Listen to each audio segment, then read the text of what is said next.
Hi, everybody. This is Blaine DeSantis, and I welcome you to another edition of Books and Looks. Yeah, it's our voyage of discovery through the wonderful world of books, books that I've read, and authors that I've interviewed. And today, we are being joined by Audrey Birnbaum, who has written the book American Wolf, which is basically a memoir biography of her father. Her father, who grew up in Nazi Germany, and what happened to him and his life as a child in the 1930s, and then eventually his escape, which really wasn't an escape, but was able to legally get out of Germany by the 1940, 41. One of the lucky ones who was not sent to a concentration camp or a work camp. It's a fascinating story. It's a fascinating story.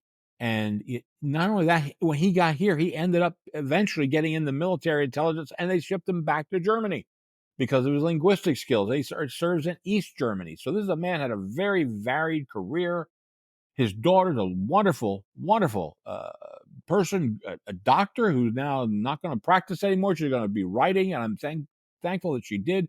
I think you're going to really enjoy Audrey Birnbaum, author of American Wolf. So without any further ado, let's go right to that interview. Audrey, welcome to Books and Looks. Blaine, thank you so much for having me on your show.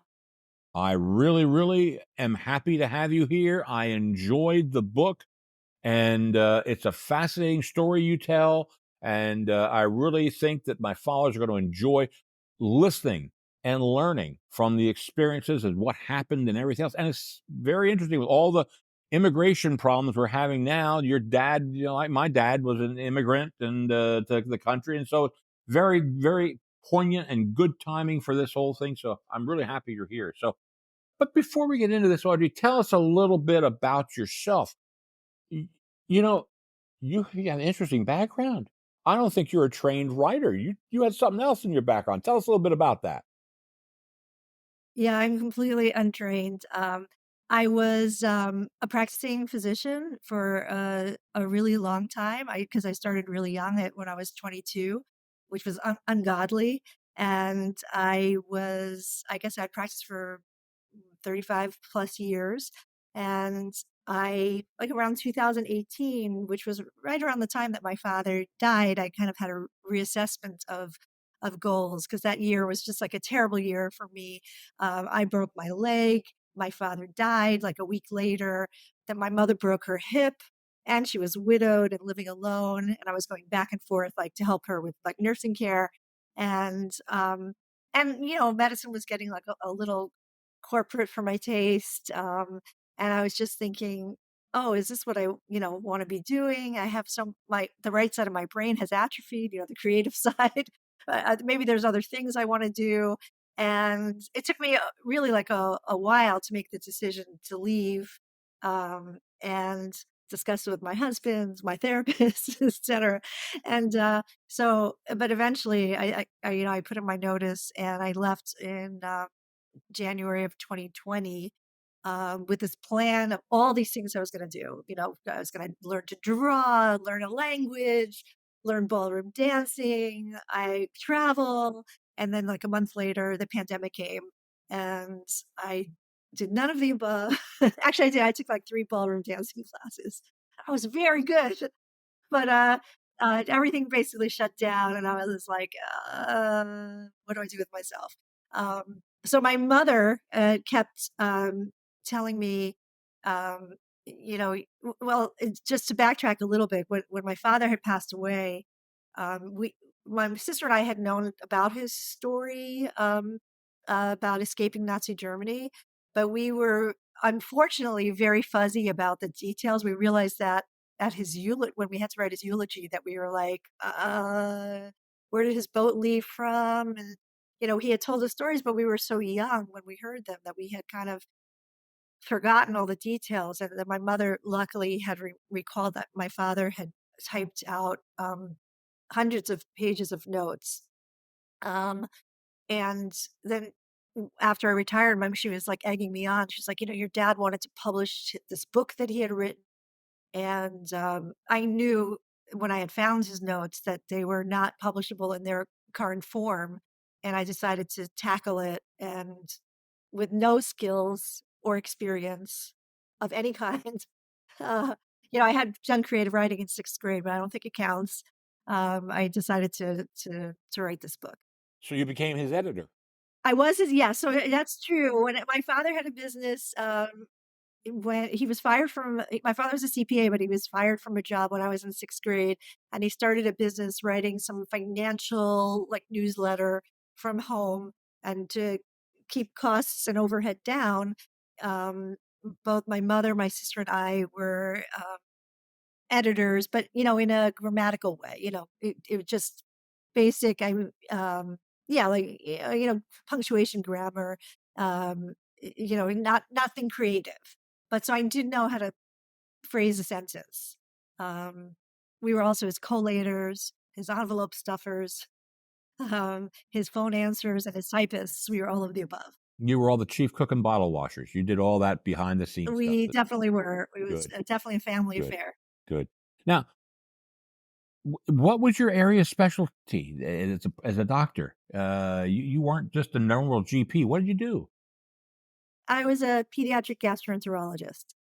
I know what pediatric is, but what is that? Yeah, right, all GI issues, anything from the mundane of, like, reflux, diarrhea, constipation to the more serious, like celiac disease, Crohn's disease, colitis, and then some. So it was, the full gamut from birth to college, I guess, which gave me a nice understanding of children, and the way their minds think, which I think was really helpful for writing this book because it's my father's story through childhood.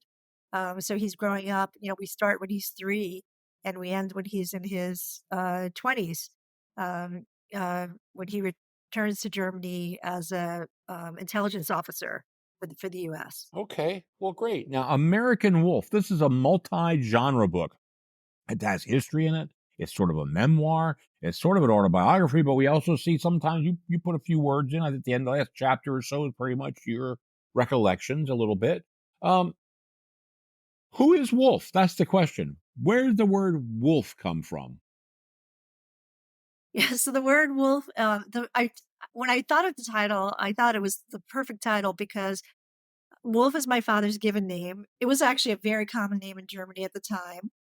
Um, but when my father finally did make it out of Germany, to America in 1941, which was very late to leave as a Jewish person, and I was already, 2 years into World War II, he came to America and he immediately said to himself, "I must shed this German identity," because he was persecuted for being Jewish in Germany, and then he came here and everyone hated the Germans too. And he said he realized that he had to become American as soon as possible. And he went for a school interview to place him.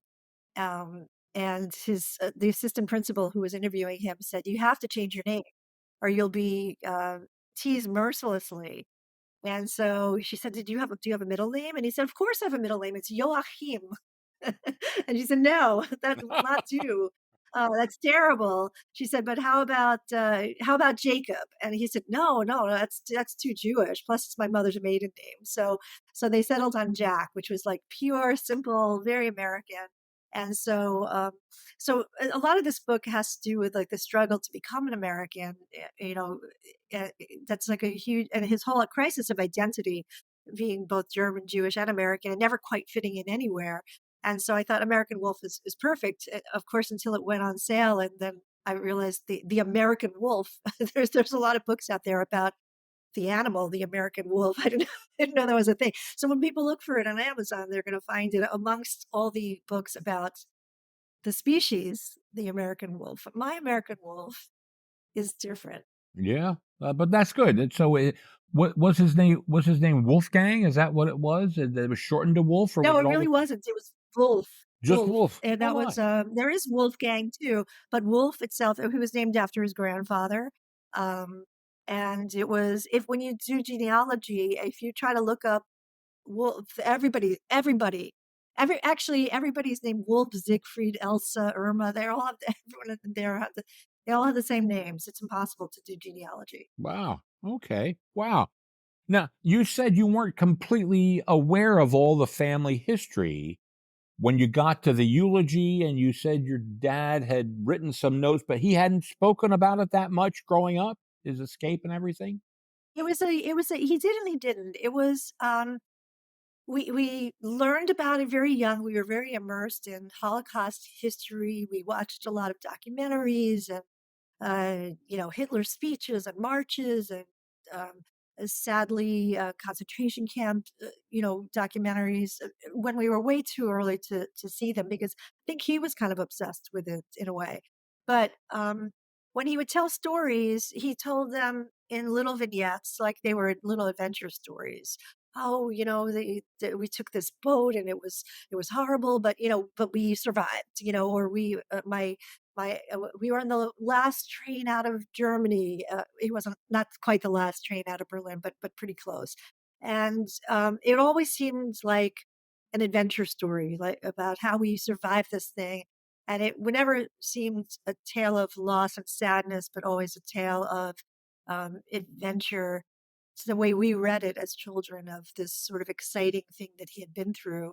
The way people often talk about surviving horrible events, like when you talk about I was in this car accident, but I got out, I survived, or it had that character to it, the way he told it, and then of course he stopped telling it after a while, so it was just sort of assumed we knew. So the conversation stopped by adolescence. That's true. Wow, that's very interesting, I'll tell you. Uh, and one of the things, friends, that you who are out there listening, her dad, despite all the hardship, he was one of the lucky ones. He made it out. He made it out. Many, as we know, did not make it out from Germany, and so I'm very happy that he was able to make it out. And this story is all about his life and his getting out, and then what happened afterwards. You're going to really, really love it.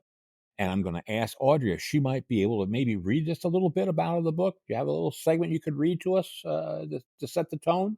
I do. So I picked one that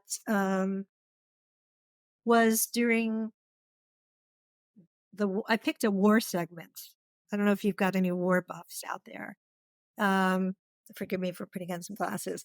So this was um, in 1940 when um, my father's they're already being um, uh, there's school's been out. They've only had worksheets to take home. He's been kind of wandering with his one and only friend, and uh, and he's around maybe 10 years old at the time. So it's 1940. Um,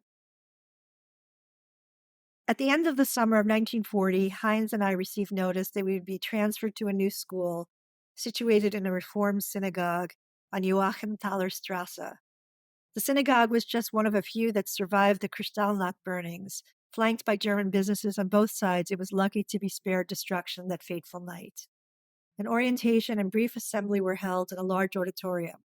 I'm sorry to say that there will be no classes again this fall, a teacher announced. Instead, we will be giving you homework assignments, which we will collect twice a month.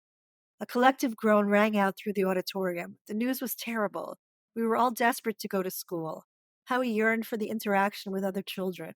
We were sick of homework packets and more busy work. We all wanted to learn, even I did.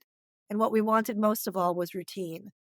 After the assembly, most of the children went home, but I lingered back with Heinz and a few of the boys and girls.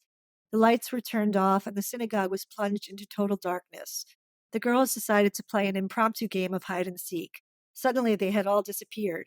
We began calling for them. Yoo-hoo, where are you hiding? Giggles and snorts, the scuffles of little footsteps, the swish of fabric. We are over here. No, we aren't. Come and find us, they demanded. I did not know what to make of these strange creatures who were teasing us with their paradoxical summons. They were everywhere and nowhere. They called out to us but ran away. I felt my heart beating. No, I could hear it beating. The blood was whooshing in my ears like a murmur. Zoom, zoom, zoom. I felt lightheaded. The girls were hiding in closets. They were behind pews. They were throughout the building. We could not see them, but we could feel their mysterious presence. It was intoxicating. We found them one by one and pulled them onto our laps. In the darkness, their soft skin and sweet breath seemed intensified. The girl in my lap clasped her small hands around my neck and brushed my cheek with her velvety lips. I knew nothing of girls, nothing of sex, but in the darkness of that abandoned synagogue, in the epicenter of Nazi Germany, I felt the first twinges of desire. We finally dispersed, and I walked lazily home from the school that would not be school. Heinz and I headed towards Bismarckstrasse, where we usually parted ways, but Heinz could not cross because another victory parade had just started to come through. It was another German war success. The triumphs were piling on one after another. We squeezed between the mobs of people wrapped in exuberant delirium, winding our way through the sidewalks, sliding between pressed bodies. We watched the excitement spread like an infection. People of all ages were screaming. They were in a state of total exhilaration. They yelled in unison. It was as if they were hypnotized. On the sidewalk, the atmosphere was like a carnival. Pop-up street theaters had appeared out of nowhere near the subway stations. Costumed actors walked back and forth on the streets. They were dressed up as unflattering caricatures of Prime Ministers Churchill and Chamberlain, Foreign Minister Anthony Eden with his distinctive guardsman's mustache, President Roosevelt in his characteristic pince-nez glasses, and Jewish moneylenders with exaggerated long, crooked noses. All of Germany's adversaries were there in larger-than-life costumes. The ugly enemies had all turned out for the people's entertainment. I could go on, but I'll end it there. Very uh, good. Very good. Yeah. Thank you. Yeah, it was such a perfect example of how I merged what my father wrote with my own writing. You know, they're his memories, but they were just told factually. Um, and then I don't know if you could hear some pediatric in there, Yes. the whooshing murmur, Yes. Yeah. the, you know, uh, and then some history too. You know, so my father might explain what the parade was felt like, the excitement and the exuberance. But when he's describing the caricatures, you know, throwing in, you know, the statesmen that were being, um, there's a merging of everything, you know, the history that I researched, my understanding of my father, um, of children, that I think somehow I was able to turn into something that reads like a It book. does. It does. And just yesterday I was reading an article about the continuing COVID learning loss and remote learning. And your dad and all the other Jewish individuals back there, that time period, did the same thing. You don't learn. And I think Yes, your dad was one of the things your dad, when he got over here, was, you know, sent back a grade or two, if I'm not mistaken. He wasn't he was ready sent for back it. 2 grades, but so again, when I read his notes, you see, because he still had the childlike perspective that he never really quite outgrew, which was what made reading his notes really difficult because his perspective was really altered so much in the way, let's say, children think that when their parents divorce is their fault. He thought that the reason he was left back was because he had made a mistake on a math problem, that he had, you know, he told the teacher that he knew how to do fractions, but she gave him a division problem and he didn't understand. And he thought that's why he got left back 2 years. He was, yeah, almost 12 and he got put into the fourth grade, and which was terribly humiliating for him. He was almost in puberty, and the kids were, you know, a foot shorter than him. But the truth was that, you know, my reading it objectively was he didn't speak English. He had missed 2 years of school. And I don't think it was just that he couldn't do the fraction problem or the division problem. Obviously, there were other reasons why they might have said, I think you need some time. You know, he didn't know any American history. I mean, think what the gaps were in his knowledge that would make it totally suitable for him to be put back. And eventually he caught up. I mean, I think he ended up being behind a grade, but you know, they caught him up pretty quickly within the year once he learned the language. So that sort of self blame, you know, for his circumstances was always there. Everything was kind of his fault, which his mother, I'm sure, contributed to that. The type of woman that she was would say, it's your fault. It's your fault." Yeah. Well, that's the same thing with my dad. When my dad came over, my dad landed on Black Friday on 1929 and from Italy. And same thing. When he got into school, put back a grade and a half because didn't know the language, didn't know anything else. So, but your dad probably had better schooling in Germany than my dad did in Italy. It was pretty weak over there, the Italian educational system. Well, you know, the schooling though. what I didn't realize is I wondered, like, well, so he wasn't allowed to go to public school as soon as he started it when he was 6. He wasn't allowed to go to public school. So I was like, how did he go to school at all? But there was this volunteer groups, mostly run by women in Germany, and they just anytime something was taken away from the Jews, and much was, I mean, they weren't allowed to do anything. They were excluded from society. The volunteer groups would come and they'd be like, we're going to put together a school. We'll do it at the temple. We're going to you can't buy clothing, we're gonna have a volunteer clothing exchange.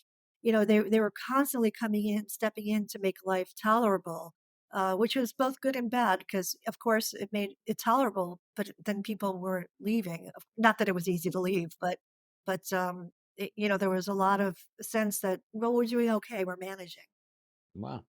Well, we go back to the very beginning, and your grandmother, your dad's mother, she was tough. I mean, she was tough and pretty proud, and yeah, what was that all about? He had a difficult situation with her, didn't he?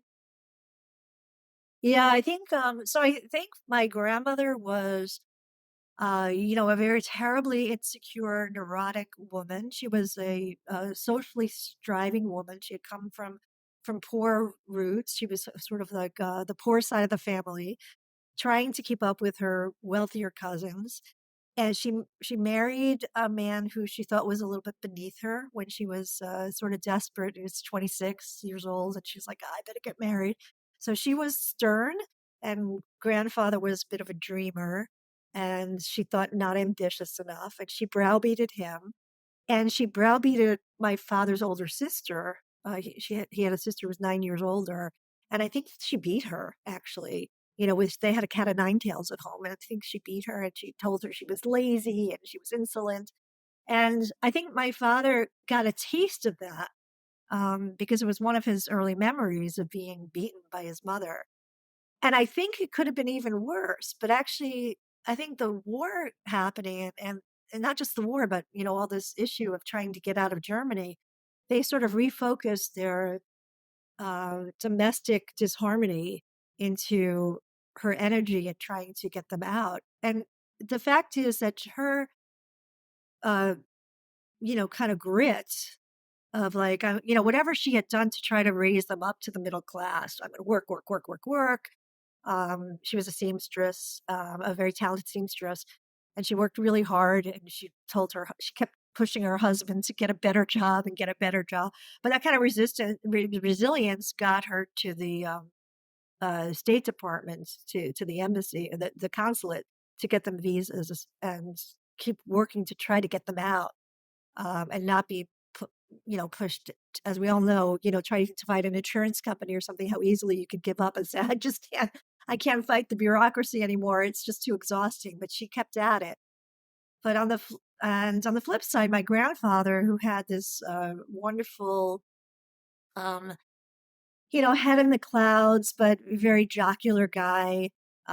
He could sometimes be very performative, and I think he probably kept my father's spirits up, kept it looking like an adventure, and sometimes performed some crazy antics to get them out of some tough spots, get himself out of some tough spots. So he came near ex being deported a couple of times, and he would do some crazy things that you know really, I think just the combination of the 2 of them were perfect for helping them get out. Your dad's sister, Anita. And I think this all begins with her and they wanting to get a birth certificate. Tell us a bit about this whole thing and what was going on back then when she was born and everything. Where were they? Yeah, so my grandparents were from, a province in West Prussia called Posen. It's the Polish word for now is Poznan, and it was a part of the Greater Republic of Germany.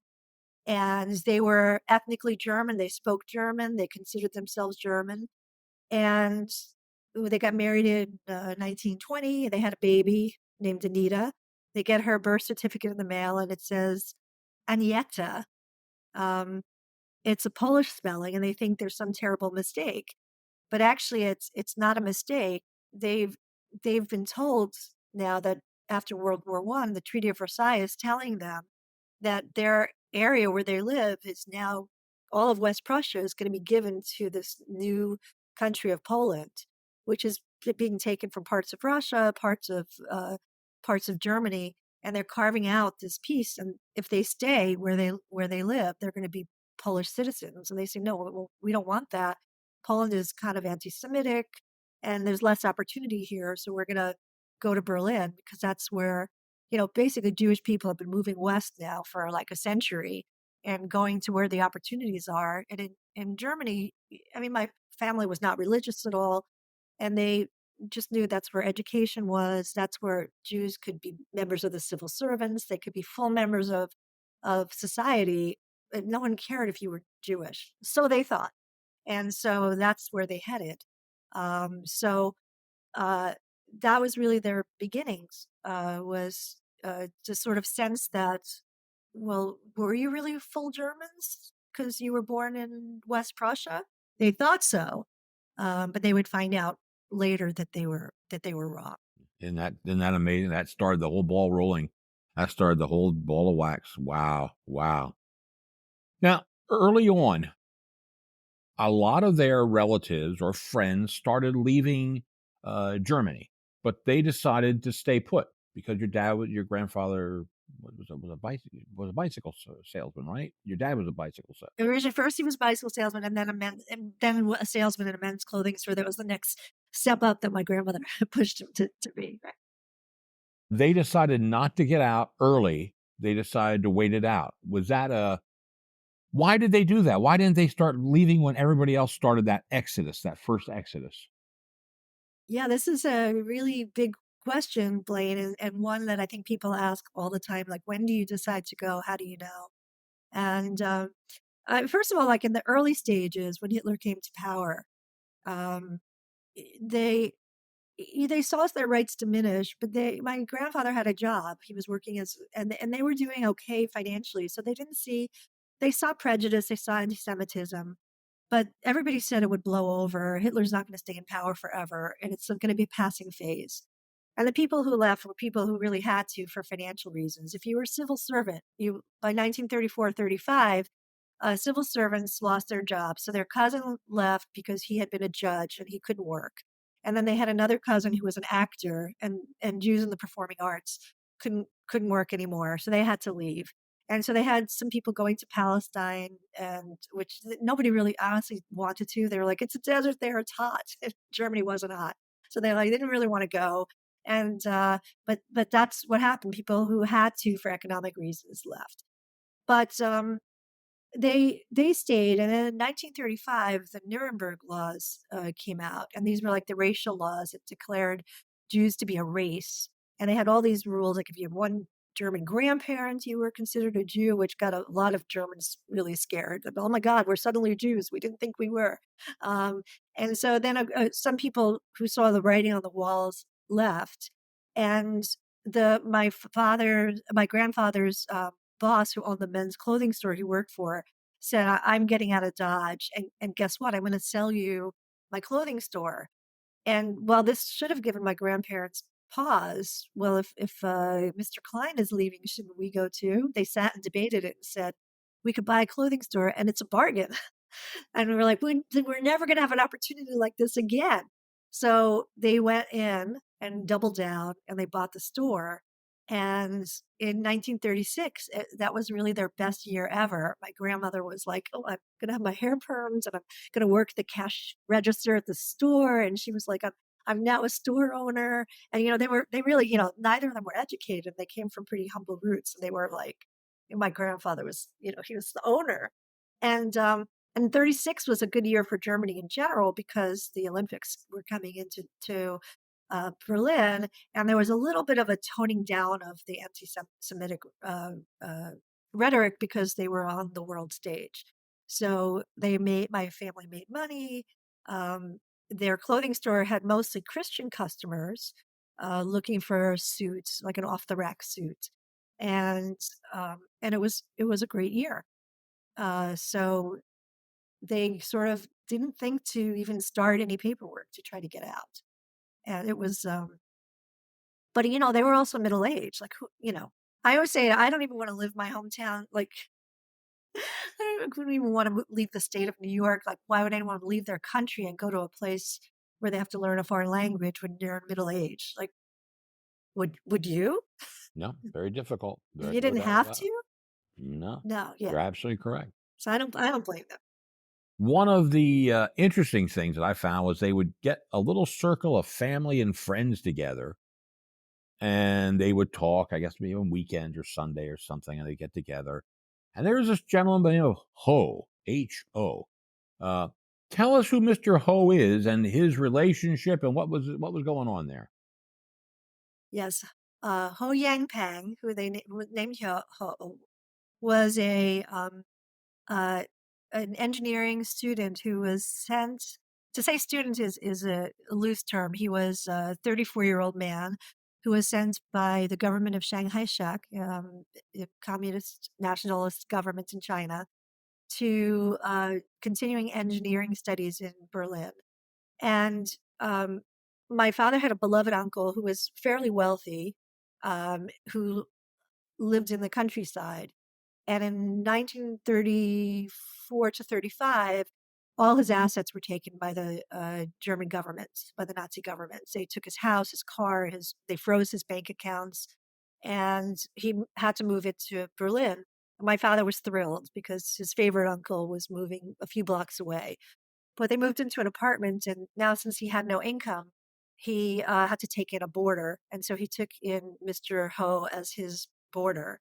And Mr. Ho would come to dinner, and they enjoyed his company because he, he was world traveled, he was very educated, and they would have lively discussions about. He would say why he thought communism was a better system, and it was sort of like that. But Mr. Ho had his eyes on my father's sister, who was, I guess when he first started coming over, she was only like 15, 16 at the time. She was pretty and, young.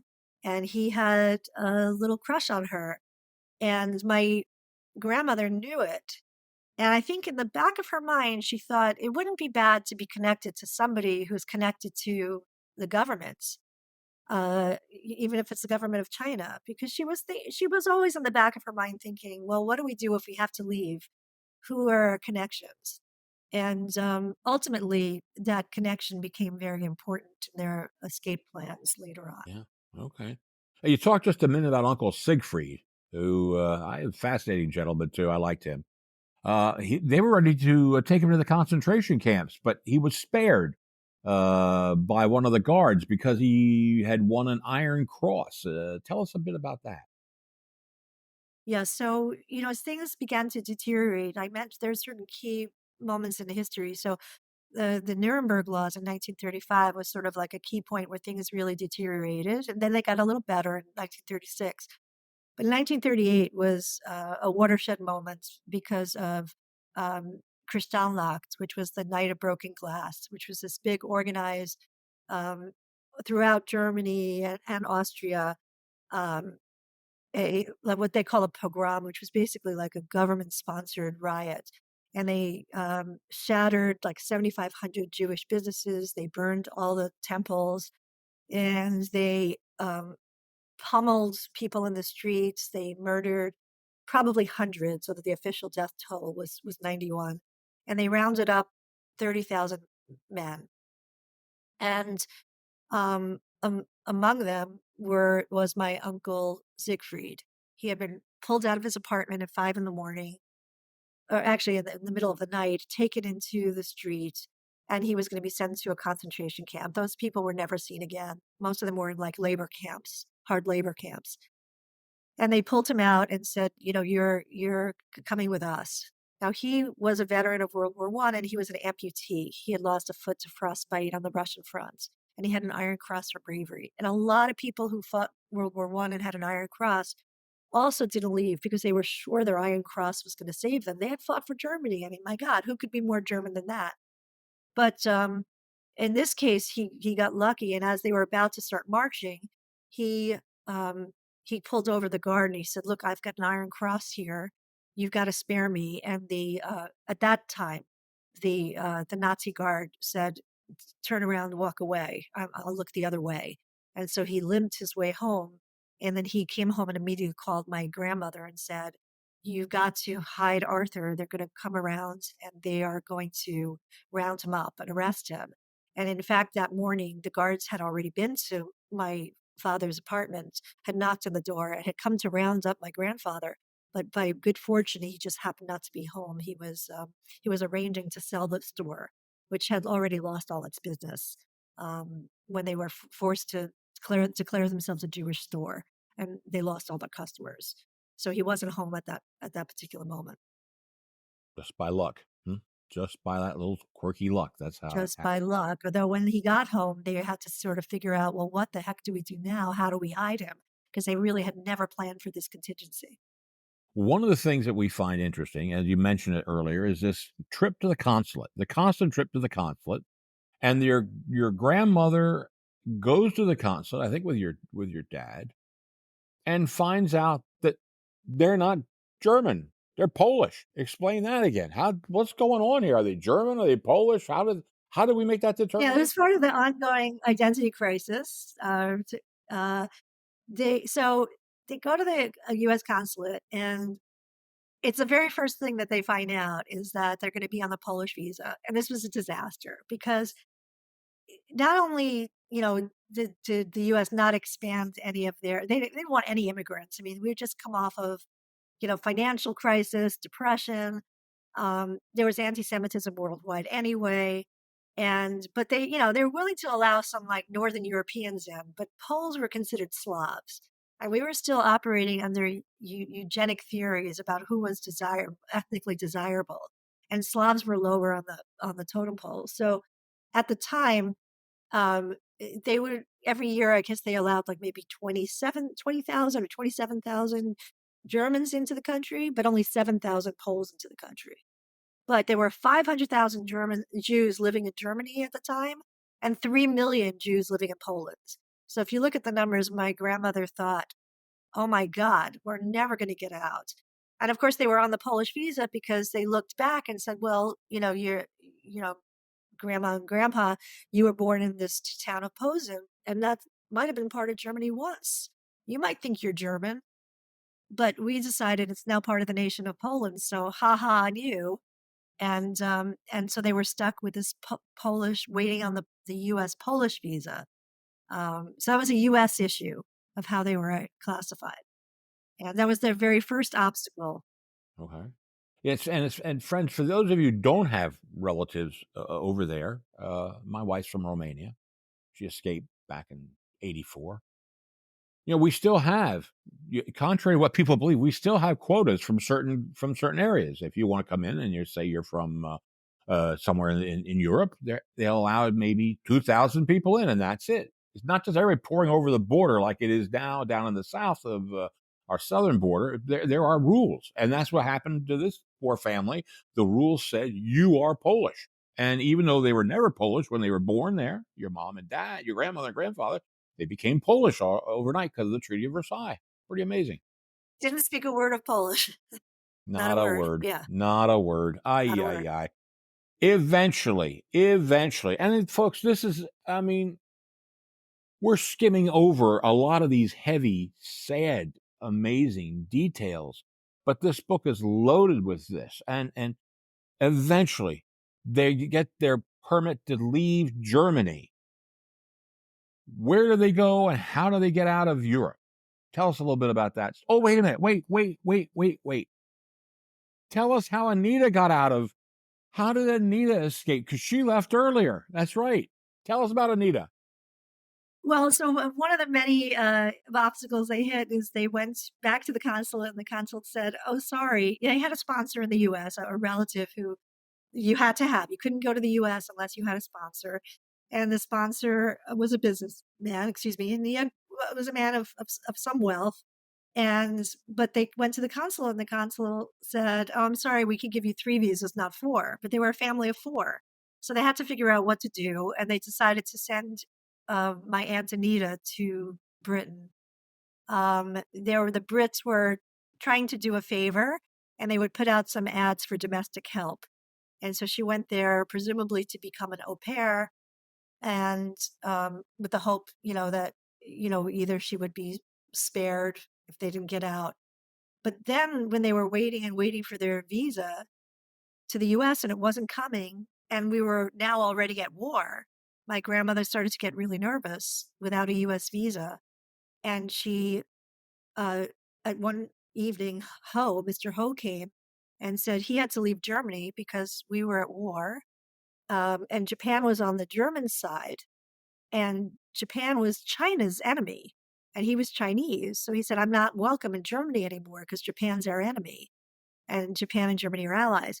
So he said, I'm going to leave. He goes, and I'm going to make a deal with you. I'll go to England, and and if you let me marry Anita and convince her to marry me, I will get you all visas for China, and you can live very well there. I'm from an affluent family. You could live all well there, but I'll only do it if you force Anita to marry me because Anita didn't want to have anything to do with him.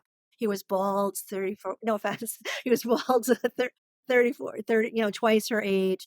And she, had no love for him at all. In fact, she didn't even like him. She found him quite obnoxious with his, I love my country. I love my, government. And, uh, but my grandmother, it kind of told her that she had to.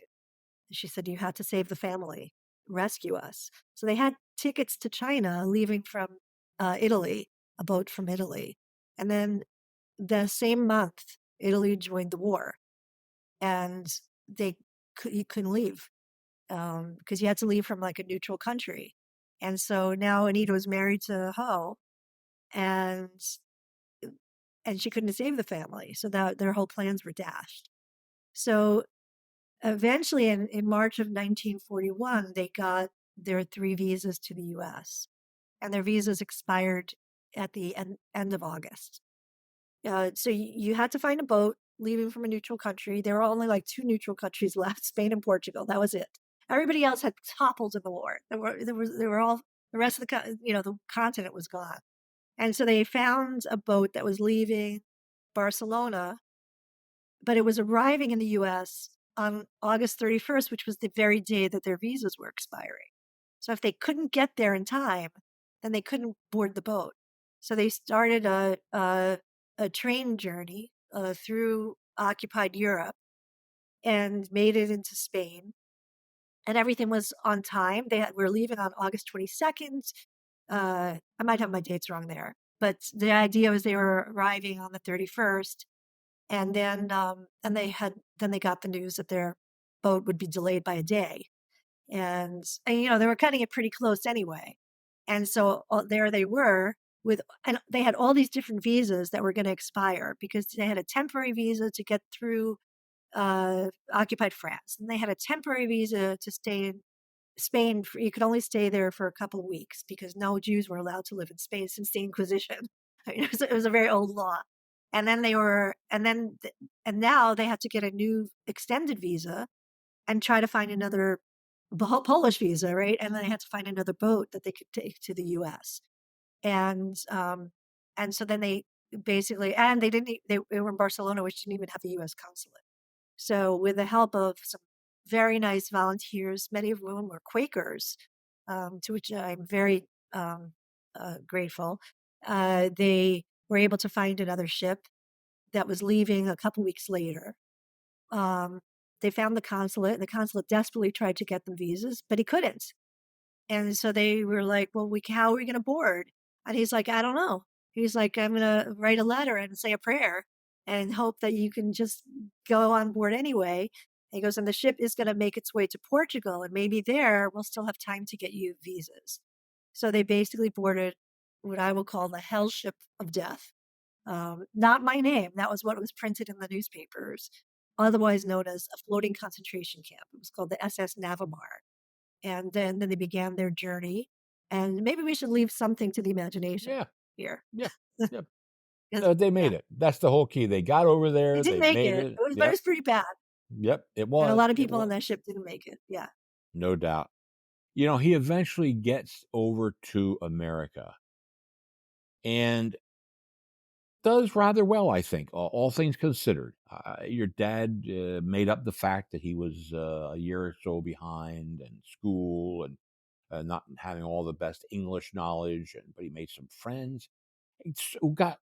He got so far that he was offered a scholarship to college. Now, that is one of the most, for me, one of the most baffling things in this whole book.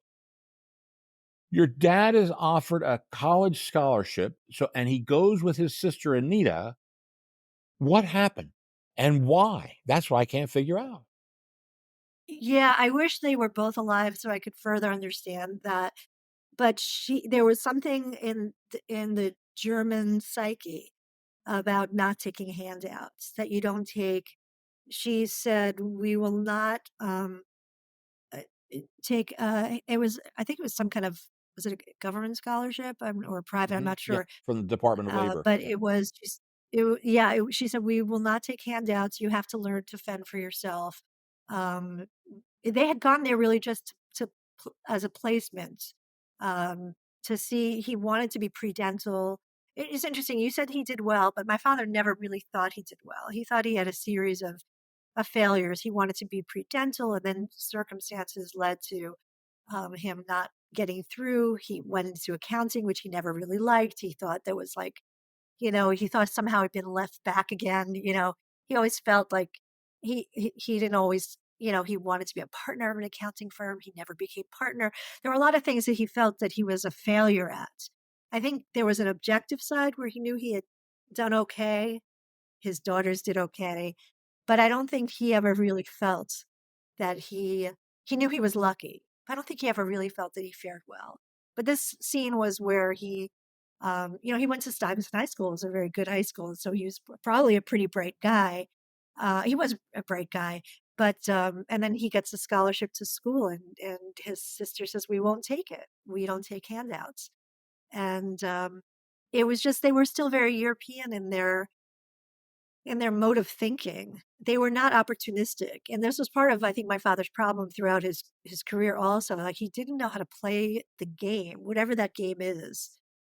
Which, by the way, I think, my sister and I don't know how to play it either. We don't know what the game is. We don't know how to play it. We just think, like, you do hard work and you'll be rewarded. It's a very old-fashioned way of thinking, and it doesn't usually work out very well. But we do fine. But it's not. We don't have the killer instincts. Well, it's funny because they didn't talk to anybody. They got no counsel. She just got up, took him away, and said, "We're out of here." And nope, thanks. And No, that was and another thing. You never get counsel. You never question. I mean, even the way I grew up too, if somebody gave you a bad grade, you didn't question the teacher. If, you got what you got, and and if there was a problem, it was your fault. That's just how that really is. I think that's a very European style of upbringing, or was.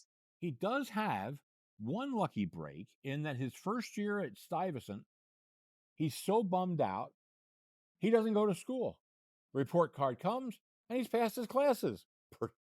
How did Right, that so happen? interestingly, yes, so he cut school for a month, and no one even knew. No one knew. It was terrible because I think he wanted someone to know. It was a desperate cry for help, but Stuyvesant, I went to Stuyvesant also. It's so big that you really could be missing, and no one, no one would know. So he hid under his bed for a month. And then, yeah, he picked himself up and started to go to school again, but he had, like, missed all the foundations. So, like you said, he got a lucky break. They passed him, but he thought in a way that it was unlucky because missing the foundations made it so much harder to get back. You miss the foundations in math, everything is built on those foundations. So he kind of felt like he had screwed again, a lot of self-incrimination, that he had kind of screwed himself up, and he almost wished that he hadn't passed. I think he was looking for somebody to, like, beat on him a little bit and say, "Bad wolf, bad wolf." Uh, Well, but no, I mean, I think anyone objectively would say that he did well for himself. But it was all hard work, a lot of hard work. yes, it was. Now he eventually gets in the military and gets into the intelligence section of the military. Where do they send him? They send him back to Germany, and um, and he's actually excited to go because there was a uniform feeling of homesickness that he and his mother and his sister had, which was at odds with how everybody else was talking about Germany. Um, but it was their home and they missed it. And they, um, he had these great linguistic skills, which of course the US he was using. The US was using Nazis too. They had befriended the Nazis, scientists and everything, because now we were fighting the communists. They were our new enemy. And so they would use German power wherever they could. Um, so my father was excited to go back, and his older sister was teaching him all the rules of German etiquette. He was like, "Never be late, but also never be early." That's one of my favorite lines. No I didn't doubt. know that. I thought, like, don't be late, but don't be early. Uh, but some things I knew from growing up. Don't put your hands on the glass when you go to a store. I learned. Okay. Never. Never. Don't Okay. touch the glass. Take one cookie, not two. He goes over to Germany, and it's not what he remembered it as, was it? No. I mean, first of all, his immediate thought, which he had not expected, was he looks at the German people and he thinks, "Oh my God, what if they're all Nazis? What if they're all blatant anti-Semites?" And it's like this horror comes over him and fear. And then the only thing that he feels protected by is his US Army uniform. It gives him this sense, it's like he wears it like armor, and it gives him this sort of safety to say, "I'm not here as a Jew, I'm here as an American." And after about 6 weeks or so, he just becomes comfortable in his own skin, and he sees the Germans as people. Um, and he starts to also feel cool about being an intelligence officer. He does cool things, and he has cool James Bond-like equipment, and he's got little cameras and little audio equipments up his sleeve, and he learns how to drive a stick shift car and do evasive maneuvers and everything. So I think he starts to get on with women a little bit, which he was maybe a little delayed in that. And people look at him and they think, "Oh, you're a U.S. Army, you're cool." And he's like, "Oh, I'm cool. I have these classes." So I think it was great, like another piece of coming of age. But Berlin is a pile of rubble, and he's stationed in East Germany, and he's like, "Oh, this really sucks. I wanted to be in West Germany. I wanted to be in Berlin and see my old hangouts." So he buys himself a car, but that's where the wheels keep falling off. I mean, it's kind of a funny story, and he tries to get himself to Berlin and see his old hangouts and resolve some old issues and see people who had helped him during the war. He actually runs into a person that I guess his father sold the clothing business to, and the person was not exactly happy to meet him. Tell us about that. No, no, there was a big misunderstanding. He runs into the person they sold their store to, and the guy says, "I've been writing to you. I can't believe how terrible you guys were to me. I was writing letters. Didn't you get my letters?" Um, and apparently the my family had bought the store outright from Mr. Klein, Paul Klein, who was the original owner of the store, and had paid him, but again, he never admitted to the proper sale.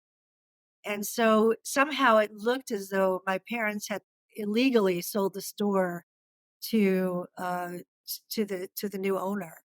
And so he had to pay some kind of a huge uh I think he paid the original owner. I think that's how it worked out. And because he couldn't get the proper paperwork to show that the all the proper transactions had gone through. And we think it was a little bit of a that maybe the original owner had done some little bit of it A little kind bit of of a con. was not forthright and it hid the fact that he had properly sold the store to my family. Maybe he thought they all died or it would never be found out, and so he had to pay again, which was most unfortunate. He was most angry. My father felt terrible about it. Well, friends, we could go on and on. I mean, there are so many stories, so many vignettes in here that Audrey has done a beautiful job putting them all together. Their tank stories over in East Germany, their spy versus spy, There's many more things coming back in World War II, but you know what? We've been keeping you on for almost an hour. And, we got to say, you have other things to do today than talk to me. So I just want to ask, what is coming up next for Audrey Birnbaum? We're going to have more stories of the family, or where are we going? What's going on with you? Um, yeah, it's funny when I was working, my medical assistants and nurses used to always say that I should write a story about my life growing up because my upbringing was so strange. We didn't talk about that at all. I seem normal, but in fact I'm not. The So maybe one day, because people ask like, well, will you do a sequel to this? But I wouldn't do a sequel to this. It would be a little different. It would definitely be more maybe a fictionalized version of my life. But right now I've been working on a novel that has nothing to do with the war. It's a totally fun journey about a group of hikers. It's called The Climb, and it's about a group of hikers on vacation, all different personalities coming together. Because I think the thing about American Wolf is it's very character driven. Like, yeah, there's a lot of vignettes and it's a big story, but the reason why it works is because it's you kind of fall in love, I think, with the characters and care what happens to them, which is why it reads more like a novel, than just a tale of all the things that happen. And so I like character-driven stories, and so the next book is like a ensemble cast of characters getting together on a trip and interacting. It's a little mystery, it's a little sexy, it's a little bit of everything, and hopefully I'll finish it one day. There you go. Hey, show us American Wolf. Do you have the cover of the book there? Can you I show it do, to everybody? Yeah, I there do. you go. And there's the wolf, and there's your dad, and wonderful, wonderful. Thank you. I designed the cover. Thank you very That's much. very good. Audrey, you've been wonderful. Yeah, I I'm even so tried to thankful. dress in the same color. Thank you so much for taking Thank time you out so of your much, day. Blaine, for having me. Well, thank you more so for sharing your dad's story with everybody. It's an uplifting story, I think. To me, it was, and I really appreciate it. So thanks so much for coming on Booked and Looks. Thank you. Thank you so much, Blaine. All right, Audrey, thank you so very much for being with us, sharing so much of your family history. It is a wonderful story. It is a compelling story. I urge all of you to read this because it is a really this poor family. Anything that could go wrong seemed to go wrong, and yet they made it over here. And maybe her father didn't have the greatest of lives here, but look, daughter's a doctor, family doing well. I think they turned out pretty doggone good. Hey, what am I looking at? Well, I'm looking at COVID learning loss this week. And Audrey talked a bit about with her dad. They didn't have school for 2 years in Germany. Sort of sounds like what happened here during the COVID pandemic. We didn't have school. And I'm seeing all our kids trying to do maybe remote learning, not doing any learning. And we have got a huge, huge learning loss that is going to be affecting our country, affecting our future, and affecting these kids. Kids aren't going to school anymore. It seems as if there are no such thing as truant officers. But I'm looking at this problem that has infected our entire country. And it's a shame, and it's a worry, and it's something we have to do something about. And I'm not woke, and I'm not anti-woke. I'm just a guy who's saying, you know what? Get these kids in school, get these kids learning, get these kids reading, get these kids back to where they got to be, because if not, we're going to be passed so fast, because there are other places that are doing much more for their kids than us. As a matter of fact, all those monies that went out from the government to the school districts, many of the school districts, instead of plowing it back into education, they built football fields. They built training facilities. Big deal. But the kids can't write. What a shame. Hey, anyway, on behalf of viewsonbooks.com, where you can read a review of this book, American Wolf, on behalf of my good friends at Podcast Studio X, this is Blaine DeSantis for Books and Looks, saying may all your leaves be pages in a book.